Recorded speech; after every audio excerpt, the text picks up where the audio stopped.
Hello and welcome to Buffoon of the Week. We're a show that reviews last week's news and current events, looking for people who said or did something so bombastically dumb that they earn a shot to be voted as the dumbest newsmaker of the past week. And you're the ones who get to decide, by leaving a comment right below this here video, or by voting on our website, buffoonoftheweek.com, for your choice. Last week, you picked Mad Money Jim Cramer as Buffoon of the Week in a very tight vote. We think it was for calling Speaker Pelosi Crazy Nancy to her face, but it might also be for apologizing for calling Speaker Pelosi Crazy Nancy right to her face. We're not exactly sure, but we can definitely confirm the outcome. As you may know, we regularly post videos on Mondays at 10 a.m. Eastern Time, and every now and again, we'll even release a bonus video. So this is your weekly reminder to go ahead and smash that thumbs up button, and to please subscribe to the show if you like what you see and hear on this or any of our other videos. Oh, and when you do subscribe, turn on that notification bell so you never miss another show. We're reaching more and more people every week who are joining our community of Foonies. There's no better way to support us than by subscribing to this channel. Remember guys, it may be a small click of a button for you, but to us, it means so much more. This week, we had a lot of really good choices for our nominees, but many just weren't quite that good of a fit. But we saw their effort and decided to include them as one of our dishonorable mentions. This first one might be a little controversial. It must be accountable to Congress, to the people, and ultimately to the rule of law. It is vital that we reassert this important principle. I am proud to join my colleagues in introducing the Protecting Our Democracy Act so that we may restore these and other checks and balances that are so fundamental to our democracy.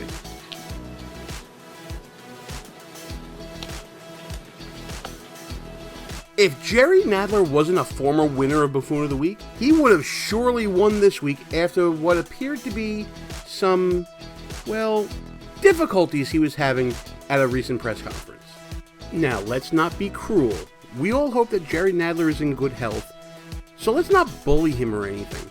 But let's also acknowledge that it's always fun to see someone in power going through a little bit of an awkward moment. Speaking of awkward moments, here's a moment where a Trump hater ran into some karmic justice.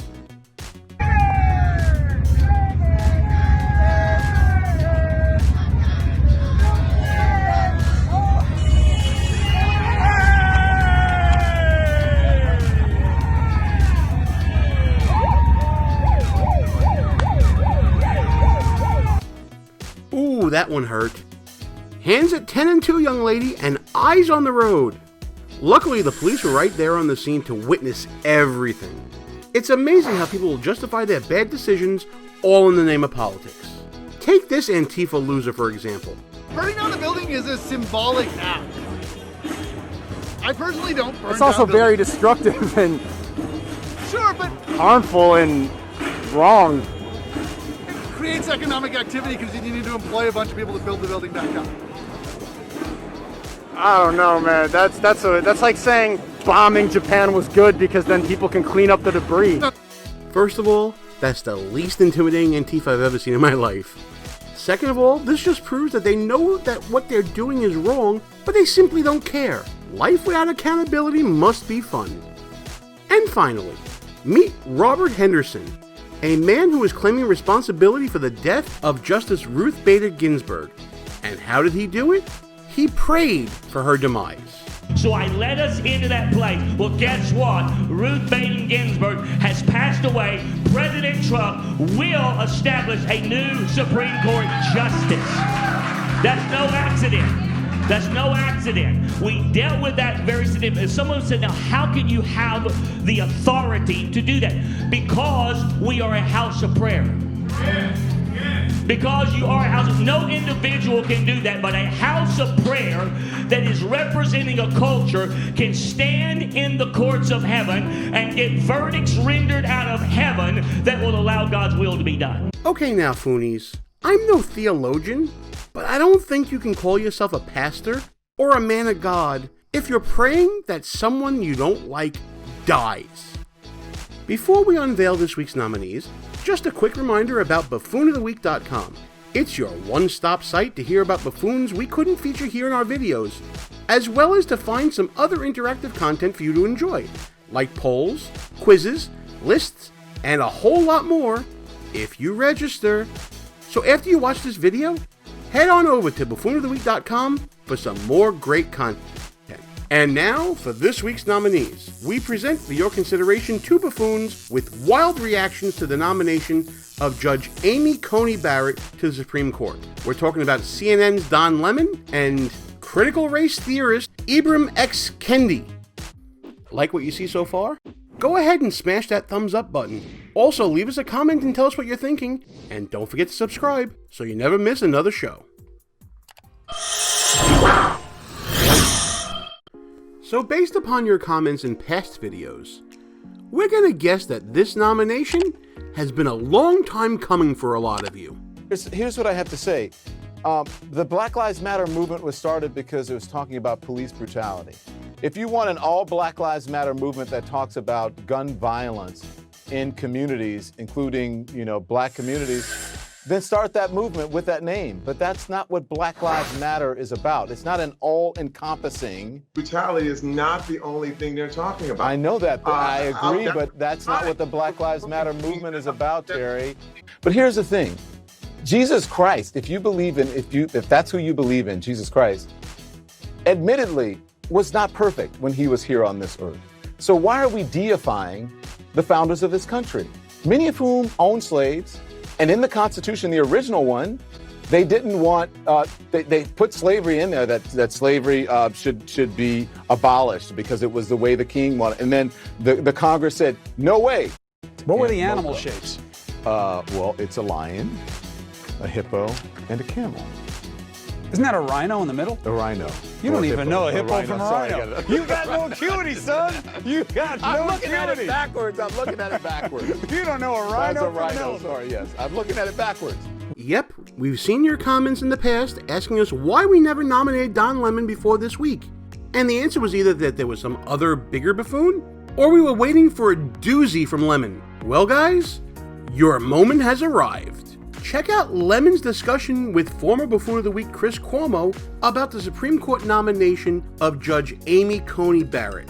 Out by Klobuchar and others back then were saying, hey, you got to have a full bench. You got to have a full bench. Because of what the Republicans did in 2016. Democrats didn't do that in 2016. If Democrats actually wanted the person that was in office now to do it, they would be making the same choice. They would be consistent with their principles. I don't know that. Yeah. And I think that most people don't agree with that idea, which is why they don't care about the difference between left and right. See, until you have a group of people that decide to consistently be better than what they reject. Okay, so there's going to be a lot to break down here. Go listen back to the virtues that Don Lemon bestows on Democrats. That they would be more honorable than Republicans if the tables were turned. But we know that's patently false, because we saw what they wanted to do in 2016. Not even a past Buffoon of the Week, Chris Cuomo, bought that. You're going to have people in the exact position they are right now, Don, which is no matter what happens, everybody sticks with their team. We're going to have to blow up the entire system. And you know what we're going to have to do? No, I don't know. You know what we're going to? Yes, Yeah. what you're going to have to do? You just got to vote. Honestly, from what your closing argument is, you're going to have to get rid of the Electoral College. Because the people... I don't see it. Because the minority in this country decides who the judges are and they decide who the president is. But you need a constitutional amendment to do that. And if Joe Biden wins, Democrats can stack the courts.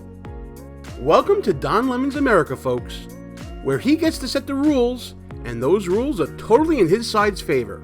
Lemon got so riled up that the Trump administration and the Republicans are doing just what the Democrats tried to do in 2016. Except now, Democrats are on the short end of the stick. Isn't it amazing how when that happens, Democrats automatically turn to trash American institutions? Screw the Electoral College. It only helps those flyover states anyway. Pack the Supreme Court until my favorite ideology is dominant. Burn it all down. Even Chris Cuomo, again, a former Buffoon of the Week himself, got some sense knocked into him this week after hearing the craziness coming out of Lemon. And they can do that amendment and they can get it passed. Well, you need 2/3 2/3 vote in the Congress and 3/4 of the state legislatures. They may be able to do that. Maybe, but that's a tall task. I think if people vote, if you had 80% participation in our elections, I'm in so much trouble. You know why. Yes, you are, Don, and here's why, folks. Don Lemon is the most dangerous kind of ideologue, masquerading as a journalist, but he only cares about his side winning at all costs, even if the prize is a smoldering heap of what he used to value. No Republican wanted to fundamentally change America when President Obama did his job and nominated Merrick Garland in 2016. What Republicans did was use the levers of power within the Constitution to reach their goal. Big difference. Lemon is nothing more than a verbal fire starter. He riles up what little viewers he has left that actually take his empty words and unrealistic goals seriously, which just drives a bigger wedge in our national political divide. And that, folks, is why he is one of the worst kinds of buffoons you'll ever find out there. Hey, don't forget that Buffoon of the Week is all over social media, so when you're online, make sure you like us on Facebook, you follow us on the Twitters, and go on over to Instagram and like us there too. But the most important thing you have to do is remember to subscribe right here on YouTube. This week's second nominee is Ibram Kendi. A leading voice on critical race theory, Kendi seemed to attack Supreme Court nominee Amy Coney Barrett. Or did he? You decide. Responding to tweets featuring white parents with black children, Kendi felt the need to make the point that white colonizers used black children as props in their lifelong pictures of denial of their own racism. I wonder why he's drawing that distinction now when a certain Supreme Court nominee is a parent of 2 adopted children from Haiti. Oh wait, he said in a subsequent tweet that his tweet wasn't about Amy Coney Barrett, but the timing certainly seems suspicious, doesn't it? It seems that Kendi likes to play these type of word games and semantics with people online, which is at the heart of this whole new quasi-religious movement on the left known as anti-racism. The contrast is actually not between racist and not racist, but the contrast is between racist and anti-racist. What I think many people who self-identify as not racist don't realize is that really over the course of history, nearly every group of people that we actually consider to be racist have also identified as not racist, whether that's white supremacists today or segregationists of yesterday. And so really, each of us should be striving to be anti-racist, not necessarily striving to be not racist, because really that's a term primarily of denial, and it's a term really that doesn't have much meaning. Being against racism, or even not being racist, is apparently not good enough anymore. You see, in Kendi's belief system, all white people have this original sin of privilege that they must keep atoning for by constantly apologizing for just being born. It amounts to this acute bigotry meant to increase divisiveness among people. Divisiveness among people. Isn't that what we were just talking about with Don Lemon and Amy Coney Barrett? The left likes critical race theory right now because now someone like Coney Barrett is not above being labeled a racist for choosing to love and care for children of a different race. So, if you want to take Kendi at his word that he wasn't talking about the politics of the moment when he just so happened to tweet about the politics of the moment, that's up to you. But there's no denying that what Kendi actually did was provide ammunition to those who want to take advantage of the politics of the moment. So I guess that makes him a useful idiot of a buffoon. So there you go, fellow Foonies. 2 buffoons, both chasing Amy. But which one was the biggest buffoon of the week? The time for choosing is now. Tell us who you got for this week's Buffoon of the Week. Hey, so thanks again for watching till the end of the video. Hope you're noticing the little things we're trying to do to improve each show every week.